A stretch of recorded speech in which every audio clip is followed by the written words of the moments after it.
Hi everyone, welcome to കെംഫോർത്ത്. ഇന്നത്തെ വീഡിയോയിൽ നമ്മൾ നോക്കുന്നത് 2019 നടന്നിരിക്കുന്ന NCA റിക്രൂട്ട്മെൻറ്റ് HSC ഫിസിക്കൽ സയൻസിൻ്റെ ക്വസ്റ്റ്യൻ പേപ്പറാണ്. അപ്പോൾ ഈ ഒരു വീഡിയോയിൽ നമ്മൾ ആദ്യത്തെ ഒരു 15 ക്വസ്റ്റ്യൻസ് ആണ് ഡിസ്കസ് ചെയ്യുന്നത്. നമുക്ക് അവൈലബിൾ ആയിരിക്കുന്ന ക്വസ്റ്റ്യൻ പേപ്പറിൽ ആക്ച്വലി ഫസ്റ്റ് 15 ക്വസ്റ്റ്യൻസോളം ഇംഗ്ലീഷിലാണ്, പിന്നെ വരുന്നത് മലയാളത്തിലാണ്. സോ നെക്സ്റ്റ് പാർട്ടിൽ നമ്മൾ മലയാളത്തിലായിരിക്കും ക്വസ്റ്റ്യൻസ് വരുന്നുണ്ടാവുക. അപ്പോൾ ഈ ഒരു വീഡിയോയിൽ നമുക്ക് ഇംഗ്ലീഷിലാണ് ക്വസ്റ്റ്യൻസ് വരുന്നത്. So first question, the work done in an isochoric process is. So നമുക്ക് ഐസോകോറിക് പ്രോസസ്സിൻ്റെ അകത്തുള്ള വർക്ക് ഡൺ എത്രയാണെന്നാണ് ചോദിച്ചിരിക്കുന്നത്. സോ ഐസോകോറിക് എന്ന് പറഞ്ഞാൽ നമുക്കറിയാം ചേഞ്ച് ഇൻ വോളിയം അത് 0 ആണ് അല്ലേ. സോ നമ്മുടെ വർക്ക് ഡണ്ണിൻ്റെ ഇക്വേഷൻ വരുമ്പോൾ എന്ത് വരും? -P external dV. ഇവിടെ ശ്രദ്ധിക്കേണ്ട കാര്യം ഈ എക്സ്റ്റേണൽ പ്രഷറാണ് നമ്മൾ കൺസിഡർ ചെയ്യേണ്ടത്. അത് പ്രത്യേകം ശ്രദ്ധിക്കുക. നമുക്ക് ക്വസ്റ്റ്യൻ വരുന്ന സമയത്ത് എക്സ്റ്റേണൽ പ്രഷറാണ് നമ്മൾ സബ്സ്റ്റിറ്റ്യൂട്ട് ചെയ്ത് കൊടുക്കേണ്ടത്. അതുകൊണ്ട് തന്നെ ഇവിടെ dV 0 ആയതുകൊണ്ട് തന്നെ നമുക്ക് എന്ത് വരും? Work done is equal to 0. Option B ആണ് കറക്റ്റ് ആൻസർ വരുന്നത്. അതേപോലെ നമ്മൾ മെയിൻ ആയിട്ടുള്ള ഇക്വേഷൻസ് ആണ് റിവേഴ്സിബിൾ പ്രോസസ്സിൻ്റെ കേസിൽ റിവേഴ്സിബിൾ ഐസോതെർമൽ എക്സ്പാൻഷൻ ആണെങ്കിൽ വർക്ക് വരുന്നത് -nRT/ln V2/V1 ആണ്. അതേസമയം റിവേഴ്സിബിൾ അഡിയാബാറ്റിക് പ്രോസസ്സാണ് വരുന്നതെങ്കിൽ വർക്ക് വരുന്നത് 1/γ-1 P2V2 - P1V1. ഇവിടുത്തെ ഗാമ എന്ന് പറയുന്നത് നമ്മുടെ ratio of heat capacity CP and CV. വേറൊരു ഇക്വേഷനും കൂടിയുണ്ട്, അതായത് W = NR/γ-1 T2 - T1. So ഇത്രയാണ് നമ്മൾ റിവേഴ്സിബിൾ പ്രോസസ്സിൻ്റെ കേസിൽ ഓർത്ത് വെക്കേണ്ടത്. ഇനി ഇറിവേഴ്സിബിൾ പ്രോസസ്സാണ് വരുന്നതെങ്കിൽ ഐസോതെർമൽ ആയിക്കോട്ടെ അഡിയാബാറ്റിക് ആയിക്കോട്ടെ സെയിം ഇക്വേഷൻ ആണ് വരുന്നത്. അതിൽ നമുക്ക് ഫ്രീ എക്സ്പാൻഷൻ ആണെങ്കിൽ, ഫ്രീ എക്സ്പാൻഷൻ എന്ന് പറയുന്നത് എക്സ്റ്റേണൽ പ്രഷർ നമുക്കില്ല, എക്സ്റ്റേണൽ പ്രഷർ 0 ആണ് വരുന്നതെങ്കിൽ വർക്ക് ഡണ്ണും എന്ത് തന്നെ വരും? P എക്സ്റ്റേണൽ 0 ആകുന്ന സമയത്ത് വർക്ക് ഡണ്ണും 0 വരും.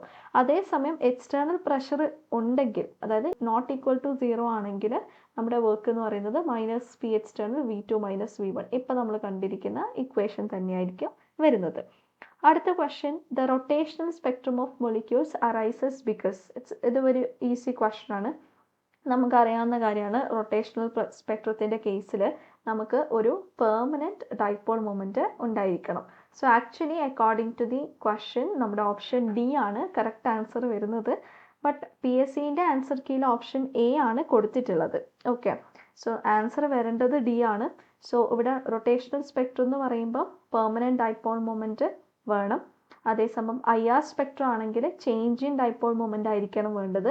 ഇവിടെ നമുക്ക് പെർമനൻറ്റ് ഡൈപോൾ മൊമെൻ്റ് ആയാലും കുഴപ്പമൊന്നുമില്ല, റൊട്ടേഷണൽ സ്പെക്ട്രം തരും, IR സ്പെക്ട്രം തരും. അതേപോലെ എല്ലാ മോളിക്യൂൾസും except homonuclear diatomic, okay, H2, N2, O2 ഇതേപോലെയുള്ള മോളിക്യൂൾസ് ഒഴികെ എല്ലാ മോളിക്യൂൾസും തന്നെ IR ആക്റ്റീവാണ്. സോ അതൊന്ന് ഓർത്തിരിക്കുക. അതേസമയം നമ്മുടെ റൊട്ടേഷണൽ സ്പെക്ട്രത്തിലാണെങ്കിൽ ഈ ഹോമോന്യൂക്ലിയർ ഡയറ്റോമിക്സ് ഇനാക്റ്റീവ് ആണ്. ഇവിടെയും നമുക്ക് ഹോമോന്യൂക്ലിയർ ഡയറ്റോമിക്സ് ഇനാക്റ്റീവ് ആണ്. അടുത്തത് രാമൻ സ്പെക്ട്രം ആണെങ്കിൽ ചേഞ്ച് ഇൻ മൊളിക്കുലർ പോളറൈസബിലിറ്റി, ഇതാണ് കണ്ടീഷൻ വരുന്നത്. ഇലക്ട്രോണിക് സ്പെക്ട്രം ആണെങ്കിൽ ഇലക്ട്രോണിക് ട്രാൻസിഷൻ നടക്കുന്നുണ്ടെങ്കിൽ നമുക്ക് സ്പെക്ട്രം കിട്ടും. Next question, the thin layer chromatography is a technique used to separate. So thin layer ക്രോമാറ്റോഗ്രഫിയിൽ നമ്മൾ സെപ്പറേറ്റ് ചെയ്യുന്നത് ആക്ച്വലി നോൺ വോളറ്റൈൽ മിക്സ്ചേഴ്സിനെയാണ്. ഓപ്ഷൻ ബി ആണ് കറക്റ്റ് ആൻസർ വരുന്നത്. സോ തിൻ ലെയർ ക്രോമാറ്റോഗ്രഫി എന്ന് പറയുന്നത് ഒരു അനലിറ്റിക്കൽ ടെക്നിക്കാണ്. അത് ഉപയോഗിച്ച് നമ്മൾ നോൺ വോളറ്റൈൽ മിക്സ്ചേഴ്സിനെയാണ് സെപ്പറേറ്റ് ചെയ്യുന്നത്. ഇതിൻ്റെ കോമ്പണൻസ് എന്ന് പറയുന്നത് സ്റ്റേഷനറി ഫേസ് ആയിട്ട് നമ്മൾ യൂസ് ചെയ്യുന്നത് ഒരു solid, for example silica gel, alumina, cellulose ഇതേപോലെയുള്ള സോബൻ മെറ്റീരിയലാണ് നമ്മുടെ സ്റ്റേഷനറി ഫേസ് ആയിട്ട് വരുന്നത്. മൊബൈൽ ഫേസ് ആയിട്ട് വരുന്നത് ഒരു ലിക്വിഡ് സോൾവെൻ്റ് ആണ്. ഇത് ഇമ്പോർട്ടൻ്റ് ആണ്, ലിക്വിഡ് സോൾവെൻ്റ് ആണ് നമ്മൾ യൂസ് ചെയ്യുന്നത്, അല്ലെങ്കിൽ ഒരു സോൾവെൻറ്റ് മിക്സ്ചർ. സോ നമുക്കറിയാമല്ലോ നമ്മുടെ സ്റ്റേഷനറി ഫേസിൽ കൂടെ ഈ ഒരു മൊബൈൽ ഫേസ് നമ്മൾ കടത്തിവിടും. അപ്പോൾ എവിടെയാണോ അഫിനിറ്റി കൂടുതൽ അതിനനുസരിച്ചിട്ട് നമുക്ക് സെപ്പറേഷൻ നടക്കുന്നതാണ്. സോ അതുകൊണ്ട് തന്നെ TLCൻ്റെ പ്രിൻസിപ്പിൾ എന്ന് പറയുന്നത് അഡ്സോർപ്ഷൻ ആണ്. അഡ്സോർപ്ഷൻ വഴിയാണ് നമുക്ക് സെപ്പറേഷൻ പോസിബിൾ ആയിട്ട് വരുന്നത്. Next question, one dimensional Schrödinger equation for the free particle. So ഇത് ഡയറക്റ്റ് ക്വസ്റ്റ്യൻ ആണ്, ഇക്വേഷൻ അറിയെങ്കിൽ നമുക്ക് അറ്റൻഡ് ചെയ്യാൻ പറ്റും. സോ നിങ്ങൾ ശ്രദ്ധിച്ചാൽ മനസ്സിലാവും എല്ലാ ഓപ്ഷൻസിലും നമുക്ക് എന്തുണ്ട്? T വരുന്നുണ്ട്. അതുകൊണ്ട് തന്നെ ഇവിടെ ചോദിച്ചിരിക്കുന്നത് ടൈം ഡിപ്പെൻഡൻ്റ് ആയിട്ടുള്ള ഷ്രോഡിഞ്ചർ ഇക്വേഷൻ ആണ്. കറക്റ്റ് ആൻസർ വരുന്നത് ഓപ്ഷൻ എ ആണ്, അതായത് -h/2m dou² psi/dou h² plus v psi. is equal to IH cut dou psi by dou t. So ഇവിടെ നമുക്ക് ഒരു ഫ്രീ പാർട്ടിക്കിളാണ് നമ്മളോട് ചോദിച്ചിരിക്കുന്നത്. അതുകൊണ്ട് തന്നെ എന്ത് വരും, ഈ ഒരു പൊട്ടൻഷ്യൽ എന്ന് പറയുന്നത് 0 ആയി പോവും. സോ നമ്മുടെ ആൻസർ വരുന്നത് ഓപ്ഷൻ എ ആയിരിക്കും. ഇതായിരിക്കും ഇക്വേഷൻ വരുന്നത്. സോ ഇതൊരു 1 ഡയമെൻഷണൽ ഇക്വേഷൻ ആയതുകൊണ്ടാണ് നമുക്ക് ഇങ്ങനെ വന്നിട്ടുള്ളത്. ഇനി 3 ഡയമെൻഷൻ ആണെങ്കിൽ നമ്മൾ എങ്ങനെ എഴുതേണ്ടി വരും, minus H cut square divided by 2m del square psi of xyz is equal to IH cut dou psi of xyz divided by dou t. Okay, so ഇങ്ങനെയായിരിക്കും ഇക്വേഷൻ വരുന്നത്. അതേസമയം ടൈം ഇൻഡിപെൻഡൻറ്റ് ഷ്രോഡിഞ്ചർ ഇക്വേഷൻ ആണ് നമ്മൾ എടുക്കുന്നതെങ്കിൽ, അതിൻ്റെ 1 dimensional equation ആണ് നമ്മൾ എടുക്കുന്നതെങ്കിൽ ഡോ സ്ക്വയർ സൈ ബൈ ഡോ H square plus 8 π square M divided by H square E minus V psi of X is equal to 0. So 2 equations ഓർത്തിരിക്കാം, വളരെ ഇമ്പോർട്ടൻ്റ് ആണ്. Next question, the visible series of spectrum of hydrogen. Hydrogen സ്പെക്ട്രത്തിൻ്റെ series ആണ് ചോദിച്ചിരിക്കുന്നത്. So ഇത് നമുക്കറിയാം hydrogen emission സ്പെക്ട്രത്തിൻ്റെ series ആണ് വരുന്നത്. സോ ഒരു ഹയർ എനർജി ലെവലിൽ നിന്നും അതാത് എനർജി ലെവലിലേക്ക് വരുന്ന സെറ്റ് ഓഫ് ലൈൻസിനെയാണ് നമ്മൾ ആ സ്പെക്ട്രം എന്ന് വിളിക്കുന്നത്. ഇവിടെ ലൈമൻ ആണെങ്കിൽ നമുക്ക് n ഈക്വൽ ടു 1 ഈ ഒരു സ്റ്റേറ്റിലേക്കാണ് വരുന്നത്, അതായത് നമ്മുടെ ഗ്രൗണ്ട് സ്റ്റേറ്റിലേക്കാണ് വരുന്നത്. എല്ലാ എനർജി ലെവൽസിൽ നിന്നും ഗ്രൗണ്ട് സ്റ്റേറ്റിലേക്കാണ് വരുന്നത്. അത് അൾട്രാവയലറ്റ് റേസ് ആണ്. അതേസമയം നമ്മുടെ n ഈക്വൽ ടു 2 എനർജി ലെവലിലേക്കാണ് വരുന്നതെങ്കിൽ ബാമർ സീരീസ് ആണ്, വിസിബിൾ റീജിയനിലാണ്. ദെൻ n ഈക്വൽ ടു 3 ലെവലിലേക്കാണ് വരുന്നതെങ്കിൽ പാഷൻ നിയർ ഇൻഫ്രാറെഡ് റീജിയനിലാണ് വരുന്നത്. ബ്രാക്കറ്റ് സീരീസിലാണെങ്കിൽ n ഈക്വൽ ടു 4ലേക്കും 1 സീരീസിലാണെങ്കിൽ n ഇസ് ഈക്വൽ ടു 5ലേക്കുമാണ് വരുന്നത്. നമ്മുടെ ക്വസ്റ്റ്യനിൽ ചോദിച്ചിരിക്കുന്നത് വിസിബിൾ സീരീസ് ഏതാണെന്നാണ്. സോ ഒബ്വിയസ്ലി നമ്മുടെ ബാമർ സീരീസ് ആണ് വിസിബിൾ ആയിട്ടുള്ള സീരീസ്. സോ ഓപ്ഷൻ ഡി ആണ് കറക്റ്റ് ആൻസർ. ഇനി ഇതുമായിട്ട് ബന്ധപ്പെട്ടിട്ടുള്ള മെയിൻ ആയിട്ടുള്ള ഇക്വേഷൻ ആണ് വേവ് നമ്പർ കാൽക്കുലേറ്റ് ചെയ്യാനുള്ള ഇക്വേഷൻ. അതായത് ഈ ഒരു സ്പെക്ട്രൽ ലൈൻസിൻ്റെ വേവ് നമ്പർ നമുക്ക് new bar is equal to 109,677 into 1/n1 square minus 1/n2 square. So ഇത് പറയുന്നത് ആ ഒരു ലോവർ എനർജി ലെവലാണ്. ഈ ഒരു n2 എന്ന് പറയുന്നത് നമ്മുടെ എക്സൈറ്റഡ് സ്റ്റേറ്റ് ആണ് വരുന്നത്. RH എന്ന് പറയുന്നത് ആണ് ഈ 109,677 എന്ന് പറയുന്നത്. അതാണ് നമ്മുടെ റിഡ്ബർഗ് കോൺസ്റ്റന്റ്. യൂണിറ്റ് വരുന്നത് സെൻറ്റിമീറ്റർ ഇൻവേഴ്സിലായിരിക്കും. ഇനി വേറൊരു ഇക്വേഷൻ മെയിൻ ആയിട്ട് വരുന്നത് ഓരോ എനർജി ലെവലിൻ്റെയും എനർജീൻ്റെ വാല്യൂ ഹൈഡ്രജൻ ആറ്റത്തിൻ്റെ കേസിൽ. Okay, so minus RH Z square by n square centimetre inverse ആണ് വരുന്നത്. Z അറ്റോമിക് നമ്പറും n ആ ഒരു എനർജി ലെവലുമാണ്. ഇനി മറ്റൊരു ഇക്വേഷൻ എന്ന് പറയുന്നത് ഇലക്ട്രോൺ വോൾട്ടിലാണ് നമ്മൾ എക്സ്പ്രസ് ചെയ്യുന്നതെങ്കിൽ minus 13.6 Z square by n square electron volt, അത്രയാണ് വാല്യൂ വരിക. Next question, entropy of universe. നമുക്കറിയാം എൻട്രോപ്പി എന്ന് പറയുന്നത് അക്കോർഡിംഗ് ടു സെക്കൻഡ് ലോ എപ്പോഴും കൂടിക്കൊണ്ട് വരികയാണ് ചെയ്യുന്നത് ഒരു ഐസൊലേറ്റഡ് സിസ്റ്റത്തിനെ സംബന്ധിച്ചിടത്തോളം.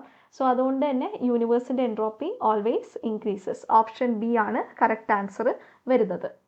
അടുത്തതായി ഡീജനറസി സ്റ്റേറ്റ്, വളരെ എളുപ്പമുള്ള ചോദ്യമാണ്. ഡീജനറസി സ്റ്റേറ്റ് എന്ന് പറഞ്ഞാൽ state having same energy, 2 or more States having same energy. Option C ആണ് കറക്റ്റ് ആൻസർ വരുന്നത്. അതേപോലെ atoms having same mass number. നമുക്കറിയാം ഐസോബാസിനാണ് നമുക്ക് സെയിം മാസ് നമ്പർ വരുന്നത്, ഡിഫറെൻ്റ് അറ്റോമിക് നമ്പർ ആയിരിക്കും. ഐസോടോപ്പ് ആണെങ്കിലോ സെയിം അറ്റോമിക് നമ്പറും ഡിഫറെൻറ്റ് മാസ് നമ്പേഴ്സും ആയിരിക്കും, നമുക്ക് അറിയാവുന്ന കാര്യമാണ്. Next question, coordination number of FCC. Coordination number എന്ന് പറഞ്ഞാൽ എന്താണ്, നമ്പർ ഓഫ് നിയറസ്റ്റ് നെയ്ബേഴ്സ്, അല്ലെങ്കിൽ അതുമായിട്ട് തൊട്ടടുത്തിരിക്കുന്ന നെയ്ബേഴ്സിൻ്റെ നെയ്ബറിങ് ആറ്റത്തിൻ്റെ എണ്ണമാണ് നമ്മുടെ കോർഡിനേഷൻ നമ്പർ എന്ന് പറയുന്നത്. സോ നമുക്ക് 1 by 1 നോക്കാം. ആദ്യം തന്നെ നമ്മുടെ സിമ്പിൾ ക്യൂബിക് ആണ് എടുക്കുന്നതെങ്കിൽ നമുക്കറിയാം എല്ലാ കോർണേഴ്സിലുമാണ് ആറ്റംസ് വരുന്നത്. ഓക്കെ, ഈ ഒരു കോർണർ കൺസിഡർ ചെയ്ത് കഴിഞ്ഞാൽ ഇതിനെ സറൗണ്ട് ചെയ്തുകൊണ്ട് 6 പാർട്ടിക്കിൾസ് ആണുള്ളത്. സോ കോർഡിനേഷൻ നമ്പർ എന്ന് പറയുന്നത് 6 ആയിരിക്കും. ഇനി BCC ആണെങ്കിൽ നമ്മുടെ ബോഡി സെൻറ്ററിലും അതേപോലെ കോർണേഴ്സിലുമാണ് ആറ്റംസ് വരുന്നത്. സോ ഇതൊരു ബോഡി സെൻറ്ററിലുള്ള ഒരു ആറ്റമാണ് ഇവിടെ കൊടുത്തിരിക്കുന്നത്. ഈ ഒരു ആറ്റത്തിന് ചുറ്റും ആ ഒരു ക്യൂബിൻ്റെ 8 കോർണേഴ്സിലുള്ള ആറ്റംസ് അതാണ് വരിക. അതുകൊണ്ട് തന്നെ കോർഡിനേഷൻ നമ്പർ എന്ന് പറയുന്നത് 8 ആയിരിക്കും. അതേസമയം നമ്മുടെ FCC ആണ് എടുക്കുന്നതെങ്കിൽ, FCC എന്ന് പറയുമ്പോൾ നമുക്കറിയാം നമ്മുടെ കോർണേഴ്സിലും അതേപോലെ തന്നെ എല്ലാ ഫേസ് സെൻറ്റേഴ്സിലും. Okay, corners plus face centres എവിടെയാണ് നമുക്ക് ആറ്റംസ് കാണാൻ പറ്റുന്നത്. സോ നമ്മൾ ഈ ഒരു ആറ്റം കൺസിഡർ ചെയ്യുക. ഇതൊരു ഫേസ് സെൻറ്ററിൽ വരുന്ന ആറ്റമാണ്. ഇത് നമ്മൾ കൺസിഡർ ചെയ്യുന്ന സമയത്ത് ഇതിന് ചുറ്റും 12 ആറ്റംസ് ആണ് പോസിബിൾ ആയിട്ടുള്ളത്, എല്ലാ കോർണേഴ്സിലുള്ളതും ഫേസസിലുള്ളതും കൂടി കൂട്ടിയിട്ട്. സോ അതുകൊണ്ട് തന്നെ കോർഡിനേഷൻ നമ്പർ വരുന്നത് 12 ആണ്. ഇനി HCP ആണെങ്കിലും 12 തന്നെയാണ് ഡയമണ്ട് ലാറ്റിസ് ആണെങ്കിൽ 4 ആയിരിക്കും. സോ ഈ ഒരു ടേബിൾ ഒന്ന് ഓർത്ത് വെക്കുക, വളരെ ഇമ്പോർട്ടൻ്റ് ആണ്. സോ ആൻസർ വരുന്നത് ഓപ്ഷൻ എ 12 ആണ് ഈ ഒരു ക്വസ്റ്റ്യൻ്റെ ആൻസർ വരുന്നത്. Next question, of the following which can be used to produce very high magnetic field. Magnetic field, വലിയ മാഗ്നറ്റിക് ഫീൽഡ് പ്രൊഡ്യൂസ് ചെയ്യാൻ വേണ്ടിയിട്ട് ഏത് ടൈപ്പ് ഓഫ് സൂപ്പർ കണ്ടക്ടേഴ്സ് നമുക്ക് യൂസ് ചെയ്യാം, അതാണ് മെയിൻ ആയിട്ടുള്ള ക്വസ്റ്റ്യൻ. സോഫ്റ്റ് സൂപ്പർ കണ്ടക്ടർ ഉണ്ട്, type 2, aluminium type 1. So actually super കണ്ടക്ടറിന് ബേസ് ചെയ്തിട്ടുള്ള ഒരു ക്വസ്റ്റ്യൻ ആണിത്. സോ സൂപ്പർ കണ്ടക്ടർ നമുക്കറിയാം റെസിസ്റ്റൻസ് വളരെ ലോ ആയിട്ടുള്ള ടൈപ്പ് ഓഫ് കണ്ടക്ടേഴ്സിനെയാണ് നമ്മൾ സൂപ്പർ കണ്ടക്ടേഴ്സ് എന്ന് പറയുക. സോ നമ്മൾ ടൈപ്പ് 1ഉം ടൈപ്പ് 2ഉം എടുക്കുന്ന സമയത്ത് ടൈപ്പ് 1ൻ്റെ കേസിൽ ലോ ക്രിട്ടിക്കൽ ടെമ്പറേച്ചർ ആണ്, ടൈപ്പ് 2 ആണെങ്കിൽ ഹൈ ക്രിട്ടിക്കൽ ടെമ്പറേച്ചർ ആണ്. ടൈപ്പ് 1 എന്ന് പറയുന്നത് സോഫ്റ്റ് സൂപ്പർ കണ്ടക്ടർ എന്നാണ് നമ്മൾ വിളിക്കുന്നത്. Type 1 super conductor is known as soft super conductor. അതേസമയം ടൈപ്പ് 2 സൂപ്പർ കണ്ടക്ടേഴ്സിനെ നമ്മൾ ഹാർഡ് സൂപ്പർ കണ്ടക്ടേഴ്സ് എന്നാണ് പറയാറുള്ളത്. അതിൻ്റെ കാരണം എന്ന് പറയുന്നത് ടൈപ്പ് 1 സൂപ്പർ കണ്ടക്ടേഴ്സിന് പെട്ടെന്ന് തന്നെ സൂപ്പർ കണ്ടക്ടിങ് സ്റ്റേറ്റ് നഷ്ടപ്പെടും. ഒരു ലോ ഇൻറ്റൻസിറ്റി മാഗ്നറ്റിക് ഫീൽഡിൻ്റെ പ്രസൻസിൽ പെട്ടെന്ന് തന്നെ സൂപ്പർ കണ്ടക്ടിങ് നേച്ചർ നഷ്ടപ്പെടാം. അതേസമയം നമ്മുടെ ടൈപ്പ് 2 സെമി കണ്ടക്ടേഴ്സിൻ്റെ കേസിൽ നമ്മളൊരു പുറത്തുനിന്നൊരു മാഗ്നറ്റിക് ഫീൽഡ് അപ്ലൈ ചെയ്താലും പെട്ടെന്നൊന്നും അതിൻ്റെ ആ ഒരു സൂപ്പർ കണ്ടക്ടിങ് പ്രോപ്പർട്ടീസ് നഷ്ടപ്പെടില്ല. അപ്പോൾ ഇവിടെ വേറൊരു കാര്യം നമുക്ക് പറയാൻ വേണ്ടി പറ്റും, ഇത് നമുക്ക് ലോ ക്രിട്ടിക്കൽ മാഗ്നറ്റിക് ഫീൽഡിലായിരിക്കും പ്രവർത്തിക്കുന്നത്. Type 1 super conductor, type 2 super conductor ആണെങ്കിലോ ഗ്രേറ്റർ മാഗ്നറ്റിക് ഫീൽഡിൽ നമുക്ക് പ്രവർത്തിക്കാൻ വേണ്ടി പറ്റും. സോ അതുകൊണ്ട് തന്നെ നമ്മുടെ ആൻസർ എന്താണ് വരുന്നത്, ടൈപ്പ് 2 ആണ് വരുന്നത്. ഓപ്ഷൻ ബി ആണ് കറക്റ്റ് ആൻസർ വരുന്നത്. മറ്റു പോയിന്റുകളും കൂടി ഒന്ന് നോക്കാം. ഇവിടെ മേസ്നർ ഇഫക്റ്റ് ഒബേ ചെയ്യുന്നുണ്ട് ടൈപ്പ് 1 സൂപ്പർ കണ്ടക്ടേഴ്സ്, അതായത് മാഗ്നറ്റിക് ഫീൽഡിന് ആ ഒരു മെറ്റീരിയലിൻ്റെ അകത്തുകൂടെ പ്രവേശിക്കാൻ വേണ്ടിയിട്ട് പറ്റില്ല. അതേസമയം ടൈപ്പ് 1 ആണെങ്കിൽ മേസ്നർ ഇഫക്റ്റ് പാർട്ട്ലി ഒബേ ചെയ്യുന്നതാണ് പറയുന്നത്, അതായത് മാഗ്നറ്റിക് ഫീൽഡിന് ആ ഒരു മെറ്റീരിയലിൻ്റെ അകത്തുകൂടെ പ്രവേശിക്കാൻ വേണ്ടിയിട്ട് പറ്റും. പിന്നെ ഇവിടെ സിംഗിൾ ക്രിട്ടിക്കൽ മാഗ്നറ്റിക് ഫീൽഡാണ് ടൈപ്പ് 1ൻ്റെ കേസിൽ. ഇവിടെയാണെങ്കിലോ 2 ക്രിട്ടിക്കൽ മാഗ്നറ്റിക് ഫീൽഡ്സ് ആണ് വരുന്നത്. അതേപോലെ നമ്മൾ പറഞ്ഞല്ലോ ടൈപ്പ് 1 സെമി കണ്ടക്ടറിൻ്റെ കേസിൽ നമുക്ക് ഒരൊറ്റ ഒരു ക്രിട്ടിക്കൽ ഫീൽഡ് മാത്രമേ ഉള്ളൂ. അതേസമയം ഇവിടെയാണെങ്കിലോ 2 ക്രിട്ടിക്കൽ ഫീൽഡ് ഉണ്ട് നമ്മൾ പറഞ്ഞു. ടൈപ്പ് 2 സെമി കണ്ടക്ടേഴ്സിൻ്റെ കേസിൽ 2 ക്രിട്ടിക്കൽ ഫീൽഡ് ഉണ്ട്. സോ നമ്മൾ ഗ്രാഫിക്കലി നോക്കുകയാണെങ്കിലും, അതായത് magnetic field versus temperature plot ചെയ്യുന്ന സമയത്ത് ഇവിടെ നമുക്ക് ഒരു സിംഗിൾ ക്രിട്ടിക്കൽ ഫീൽഡ് മാത്രമേ ഉള്ളൂ. അതേസമയം ടൈപ്പ് 2ൻ്റെ കേസിൽ 2 ക്രിട്ടിക്കൽ ഫീൽഡ് ഉണ്ട്. അതുകൊണ്ട് തന്നെ സൂപ്പർ കണ്ടക്ടിങ് സ്റ്റേറ്റിൽ നിന്നും ഈ ഒരു നോർമൽ സ്റ്റേറ്റിലേക്ക് പോകണമെങ്കിൽ ഒരു ക്രിട്ടിക്കൽ ഫീൽഡ് മാത്രം ക്രോസ് ചെയ്താൽ മതി. അതേസമയം ഈ ഒരു സൂപ്പർ കണ്ടക്ടർ എന്ന് പറയുന്നത് 2 ക്രിട്ടിക്കൽ ഫീൽഡ് ക്രോസ് ചെയ്തിട്ട് വേണം ആ ഒരു സൂപ്പർ കണ്ടക്ടിങ് സ്റ്റേറ്റിൽ നിന്ന് നോർമൽ സ്റ്റേറ്റിലേക്കുള്ള ട്രാൻസിഷൻ നടക്കണമെങ്കിൽ. അതാണ് നമ്മുടെ ആ ലാസ്റ്റ് പോയിന്റ് പറയുന്നത്. ഇവിടെയാണെങ്കിൽ ഒറ്റൊരു ക്രിട്ടിക്കൽ ഫീൽഡ് മാത്രമേ ആവശ്യമുള്ളൂ. സോ അത് നോർമൽ ട്രാൻസിഷൻ ആണ്. ആ ഒരു ട്രാൻസിഷൻ എന്ന് പറയുന്നത് ഷാർപ്പായിരിക്കും ആൻഡ് ഒരു ക്രിട്ടിക്കൽ ഫീൽഡ് മതി. അതേസമയം ഈ ഒരു ട്രാൻസിഷൻ എന്ന് പറയുന്നത് ടൈപ്പ് 2ൻ്റെ കേസിലുള്ള ട്രാൻസിഷൻ എന്ന് പറയുന്നത് ഷാർപ്പ് അല്ല, ഗ്രാജുവൽ ട്രാൻസിഷൻ ആണ്. അത്രയാണ് ഇത് തമ്മിലുള്ള ഡിഫറൻസസ് വരുന്നത്. Next question, cause of air pollution is, simple question ആണ്. Emission from vehicles, combustion of fossil fuel, poisonous gas, none of these. Okay, so ഇതിൻ്റെ ഏറ്റവും ബെറ്റർ ആയിട്ടുള്ള ഓപ്ഷൻ എന്ന് പറയുന്നത് ഓപ്ഷൻ എ ആണ്. എമിഷൻ ഫ്രം വെഹിക്കിൾസ് ആണ് main ആയിട്ടും air പൊല്യൂഷന് കോസ് ആയിട്ട് വരുന്നത്. The amount of dissolved gas in a liquid is proportional to its partial pressure above the liquid. The law state this is. Okay, options വരുന്നത് Henry's law, Feynman's law, Laplace law and Raoult's law. So ഇതിൽ നമ്മുടെ ആൻസർ വരുന്നത് Henry's law ആണ്. Henry's law പറയുന്നത് at constant temperature the solubility of the gas in liquid is directly proportional to the partial pressure of the gas present above the surface of the solution. അല്ലെങ്കിൽ നമുക്ക് എന്ത് പറയാൻ പറ്റും, ഒരു സൊല്യൂഷൻ്റെ അകത്ത് ആ ഒരു സൊല്യൂഷൻ്റെ സർഫസിൻ്റെ മുകളിൽ ഒഴിക്കുന്ന ആ ഗ്യാസ് എക്സേർട്ട് ചെയ്യുന്ന പാർഷ്യൽ പ്രഷർ എന്ന് പറയുന്നത് proportional to mole fraction of the gas. ഇങ്ങനെയും നമുക്ക് ഈ ഒരു ലോനെ നമുക്ക് പറയാൻ വേണ്ടി പറ്റും. So P is equal to K H into X ആണ്. കെ എച്ച് എന്ന് പറയുന്നത് ഹെൻറീസ് ലോ കോൺസ്റ്റൻറ്റും, പി എന്ന് പറയുന്നത് ആ ഒരു പാർഷ്യൽ പ്രഷർ, അതേപോലെ എക്സ് എന്ന് പറയുന്നത് മോൾ ഫ്രാക്ഷൻ. സോ നമ്മുടെ ക്വസ്റ്റ്യനിലേക്ക് വരികയാണെങ്കിൽ ക്വസ്റ്റ്യനിൽ ചോദിച്ചിരിക്കുന്നത് the amount of gas dissolved in a liquid is proportional to its partial pressure above the liquid. Okay, so അത് തിരിച്ച് പറഞ്ഞതേ ഉള്ളൂ. സോ ആ ഒരു എമൗണ്ട് ഓഫ് ഗ്യാസ് എന്ന് പറയുന്നത് ഈ മോൾ ഫ്രാക്ഷൻ ആണ്, ആ ഒരു കോൺസെൻട്രേഷനാണ് അവർ ഉദ്ദേശിക്കുന്നത്. സോ ഹെൻറീസ് ലോ ആണ് നമ്മുടെ റൈറ്റ് ആൻസർ വരുന്നത്. ഇതൊരു ക്വാണ്ടിറ്റേറ്റീവ് റിലേഷൻ ആണ് തരുന്നത് between pressure and the solubility. Amount of gas dissolved എന്ന് പറയുന്നതാണ് നമ്മുടെ solubility. Okay, maximum amount of gas or amount of solute in a solution. അതാണ് നമ്മുടെ solubility എന്ന് പറയുന്നത്. സോ ഒബ്വിയസ്ലി നമ്മുടെ ഹെൻറീസ് ലോ ആണ് ആൻസർ ആയിട്ട് വരുന്നത്. പക്ഷെ എന്താ പ്രശ്നം എന്ന് വെച്ചിട്ടുണ്ടെങ്കിൽ നമ്മുടെ കീയിൽ ലാപ്ലേസ് ലോ എന്നാണ് കൊടുത്തിരിക്കുന്നത്. അത് ശരിക്കും റോങ് ആണ്. ഇനി റൗൾസ് ലോ എടുത്തു കഴിഞ്ഞാൽ റൗൾസ് ലോ ഒരു പ്രധാനപ്പെട്ട ലോ ആണ്. റൗൾസ് ലോ പറയുന്നതെന്ന് വെച്ചിട്ടുണ്ടെങ്കിൽ ഇപ്പം നമുക്കൊരു വോളറ്റൈൽ ലിക്വിഡ്സിൻ്റെ സൊല്യൂഷൻ ഉണ്ടെങ്കിൽ ആ ലിക്വിഡ്സ് എക്സേർട്ട് ചെയ്യുന്ന പാർഷ്യൽ പ്രഷർ അതാത് ലിക്വിഡ്സിൻ്റെ മോൾ ഫ്രാക്ഷന് ഡയറക്റ്റ്ലി പ്രൊപ്പോർഷണൽ ആയിരിക്കും. ഫോർ എക്സാമ്പിൾ ഇപ്പോൾ നമുക്കൊരു 2 നോൺ വോളറ്റൈൽ കോമ്പണൻസ് ഉള്ള ഒരു സിസ്റ്റം ആണുള്ളതെന്ന് വിചാരിക്കുക, കോമ്പണൻറ്റ് 1ഉം കോമ്പണൻറ്റ് 2ഉം. സോ കോമ്പണൻറ്റ് 1 എക്സേർട്ട് ചെയ്യുന്ന പാർഷ്യൽ പ്രഷർ എന്ന് പറയുന്നത് അതിൻ്റെ മോൾ ഫ്രാക്ഷന് പ്രൊപ്പോർഷണൽ ആയിരിക്കും. അതേപോലെ തന്നെ P2 എക്സേർട്ട് ചെയ്യുന്ന പാർഷ്യൽ പ്രഷർ എന്ന് പറയുന്നത് അതിൻ്റെ മോൾ ഫ്രാക്ഷന് പ്രൊപ്പോർഷണൽ ആയിരിക്കും.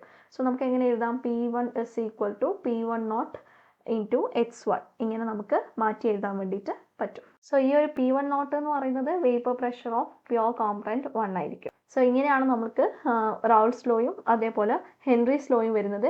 ആൻഡ് മെയിൻ ആയിട്ടുള്ള മറ്റൊരു ലോ ആണ് Dalton's law of partial pressure എന്ന് പറയുന്നത്. ഇത് സിമ്പിൾ ആണ്. അതായത് നമുക്കൊരു സൊല്യൂഷൻ ഉണ്ട്, സൊല്യൂഷൻ്റെ അകത്ത് ഡിഫറെൻറ്റ് കോമ്പണൻസ് ഉണ്ടെങ്കിൽ ആ ഓരോ കോമ്പണൻസിൻ്റെയും പാർഷ്യൽ പ്രഷേഴ്സിൻ്റെ സമ്മായിരിക്കും ടോട്ടൽ പ്രഷർ എന്ന് പറയുന്നത്. സോ ഇവിടുത്തെ പി ടോട്ടൽ എന്ന് പറയുന്നത് sum of the partial pressure of components of the solution എന്നാണ് വരിക.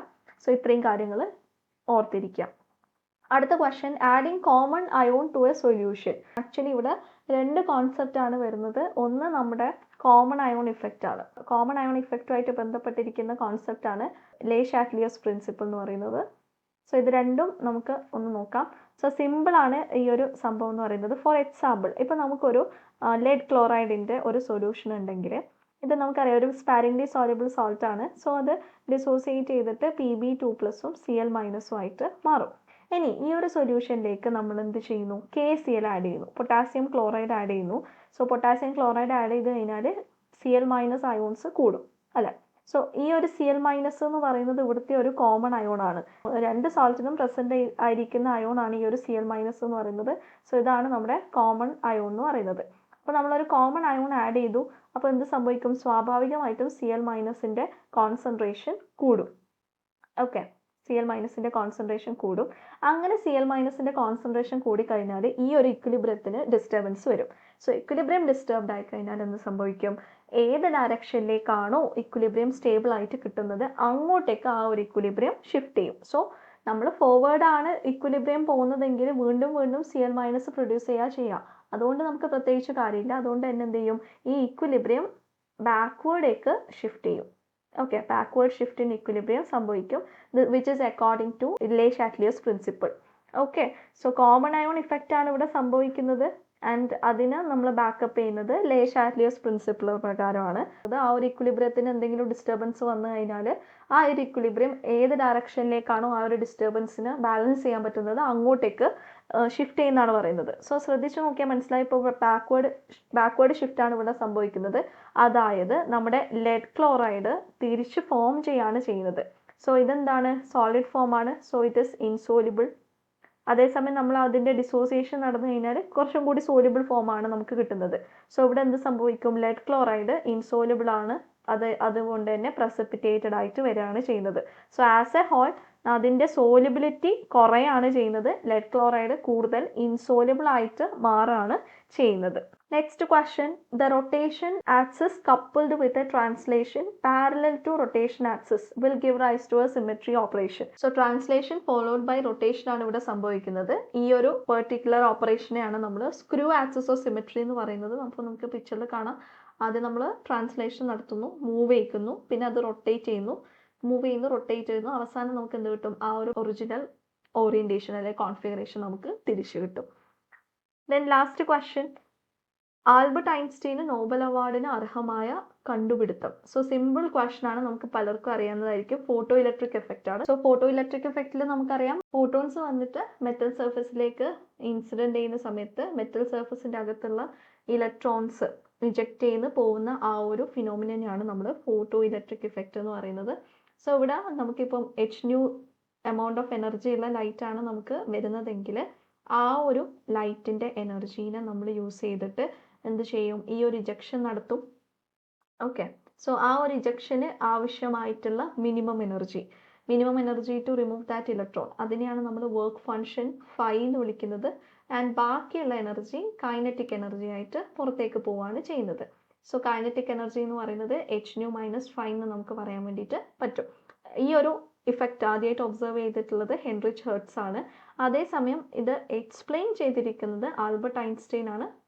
ആൻഡ് അദ്ദേഹത്തിന് നൊബേൽ പ്രൈസ് കിട്ടിയിരിക്കുന്നതും ഈ ഒരു കാര്യം എക്സ്പ്ലെയിൻ ചെയ്തതിന് ബേസ് ചെയ്തിട്ടാണ്. 1921 നൊബേൽ പ്രൈസ് കിട്ടിയിരിക്കുന്നത്. സോ ഇത്രയാണ് നമുക്ക് ഈ ഒരു വീഡിയോയിൽ ഡിസ്കസ് ചെയ്യാനുള്ളത്. ബാക്കി ക്വസ്റ്റ്യൻസ് നമുക്ക് വരും പാർട്ടുകളിലായിട്ട് ഡിസ്കസ് ചെയ്യാം. So all the best for your preparation. Thank you so much for watching.